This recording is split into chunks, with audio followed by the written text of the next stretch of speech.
hello friends खुलुमबाय आंनि बड' जब इनफो यूट्यूब चेनेलाव फिन खनसेबाव गासैखौबो बरायबाय आसा खालामदों गासैबो मोजां दं आरो लोगोसे आंबो मोजाङै दङ थ' लोगोफोर आसाम पुलिसनि एडमिट कार्ड डाउनलड खालामनो हाबायमोन दिनै फुंनिफ्राय थ' जायफोरनिखि डिस्ट्रिक्टना दिनैनि होनाय डेटआवहाय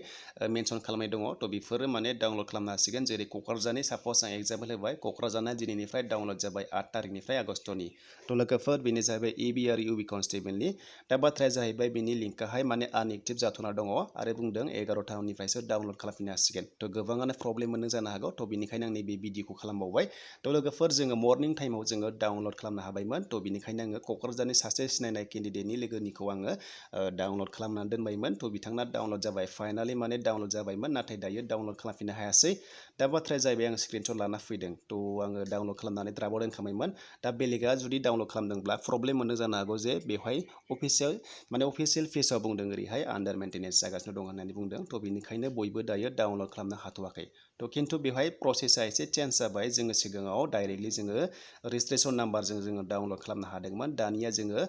रेजिस्ट्रेसन नाम्बारखौ होखांनायनि उनाव जों आरोबाव डेट अफ बार्थखौ होबावनांदों आरोबाव मोनसे डासबर्ड फैबावदों लोगोफोर डासबर्डखौ जोङो साबमिट खालामबासो आरोबाव एडमिट कार्ड फैगोन एडमिट कार्डखौ जोङो डाइरेक्टलि जों खालामग्रोनो हाथ'वा डाउनलड जोङो सिगाङाव जेनेरेट खालामग्रोनांगोन नाथाय जेनेरेटखौ माबोरै खालामगोन थ' गोबाङानो कनफिउस जादोंमोन जे जेनेरेट खालामथारनांगोन नामा होननानै थ' लोगोफोर जोङो माने डाटाखौ साबमिट खालामनाय लोगो लोगोनो गावसोरनो अट'मेटिकेलि माने जेनेरेट खालामना होखायो माखासे टाइमिं होदों नेनानै थानांगोन 1 मिनिटनि एसे बारा दङ थ' नोंथांमोना बेखौ नेनानै थानांगोन अब्लानो जेनेरेट जाखांनायनि उनावसो जोङो एडमिट कार्डखौ डाउनलड खालामनो हागोन थ' अट'मेटिकेलि माने जेनेरेट जाखागोन जों खालामलायनाङा जों माथ्र' जोङो रल नाम्बार डाटाखौल' होनांगोन एबा जोङो एप्लिकेसन नाम्बारखौल' होनांगोन अब्लानो गासिबो डिटेल्सआ फैगोन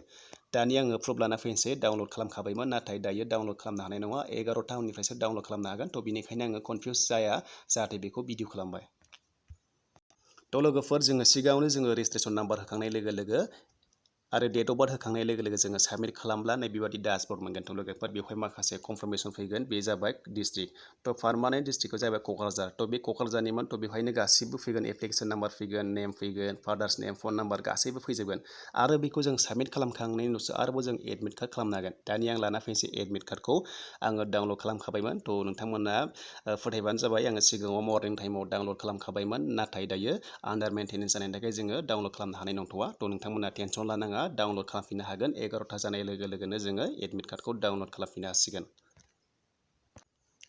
थ' लोगोफोर नैबे जाहैबाय क'क्राझार डिस्ट्रिक्टनि एडमिट कार्ड थ' लोगोफोर मर्निंआव आं बेखौ डाउनलड खालामखाबाय सिनायनाय लोगोनि थ' बे जाहैबाय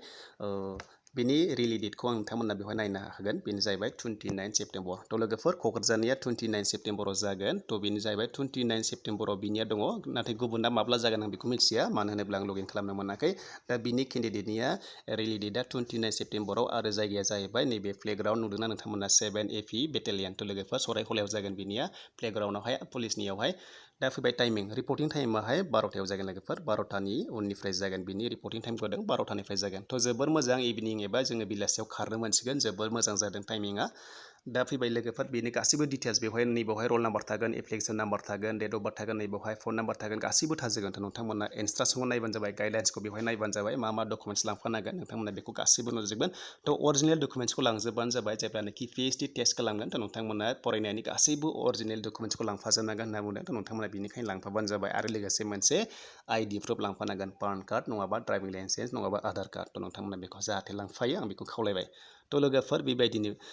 दायो डाउनलड खालामनो हाबायमोन मर्निं टाइमाव नाथाय दायो हाथ'वाखै मानो होनोब्ला आन्डार मेन्टेनेन्स जागासिनो दङ माबा मोनसे प्रब्लेम जादों जानो हागौ थ' आं सानदों आं सासपेक्ट खालामदों माने प्रसेसा एसे गोलावद्राय जादों जों माने डाउनलड खालामनायाव एसे प्रब्लेम मोनदोंमोन जे जोङो अनेक डाटा सोनांदोंमोन माने फार्स्टआवनो रेजिस्ट्रेसन नाम्बार बिनि उनाव डेट अफ बार्थ आरो बिनि उनाव जों कनफार्म खालामनांगोन दा ओमफ्राय मोनसे खोथा लोगोफोर जायफोरनोखि माने एप्लिकेसन नाम्बारा गोमादों थ' नोंथांमोनाबो टेनसन लानाङा अपसन दङ थ' जोङो माबोरै खालामगोन होनोब्ला जोङो एप्लाइ खालामनायाव मबाइल नाम्बारखौ जायखौ होदोंमोन जों बेखौ होनानै जोंनावहाय माने OTP फैगोन एबा जोङो लगइन खालामनो हाफिनगोन नङाब्ला जों इमेल ID होनो हागोन जायफोरनोखि इमेल ID जों एप्लाइ खालामदोंमोन इमेल ID होनानैबो जोङो रिकभारि खालामनो हादों थ' फैबाय थानाय समाव आं नोंथांमोननि गेजेराव आरोबाव भिडिअ खालामगोन जायफोरनाखि माने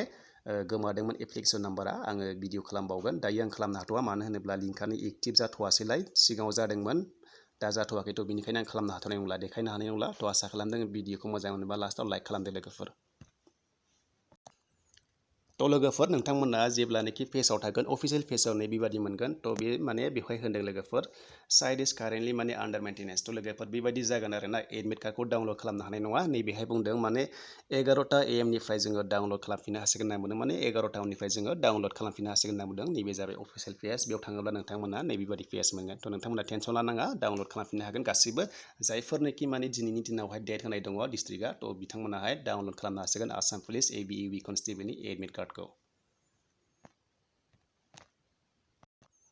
थ' लोगोफोर जुदि नोंथांमोना थांनोब्ला नैबे वेबसाइटआव थांनो हागोन नैबे जाहैबाय ASLP-RB-Assam.in थ' नोंथांमोना बेवहाय थांनानै आसाम पुलिसनि वेबसाइटआव थांनानै डाउनलड खालामनो हागोन नैबे गाहायाव फैनानै नैबे जाबाय थ' नैबे क्लिक हियार टु डाउनलडआव थांनानै बेवहाय थुना होबानो डाउनलड जागोन लास्टावहाय आं दा बाहाय थुबाय दा बेयाव थुनाय लोगो लोगो नैबेबादि माने साइट इज कारेन्टलि आन्डार मेन्टेनेन्स फैगोन आरो थ' दायो डाउनलड जाथ'वाखै थ' नोंथांमोना टेनसन लानाङा फैगोन लासैनो फैगोन आङो प्रुभ खालामखाबाय नोंथांमोननि गेजेराव आङो सासे लोगोनिखौ आङो माने सिनायनाय लोगोनिखौ क'क्राझारनिखौ आङो डाउनलड खालामना देखायखाबाय जे एडमिट कार्डआ फैबाय आरो रिलेटेडआ 29 सेप्तेम्बर क'क्राझारना थ' लोगोफोर आसा खालामदों भिडिअखौ मोजां मोनोबा लाइक खालामदो लोगोसे साबस्क्राइब खालामदो गोदान फैदोंब्ला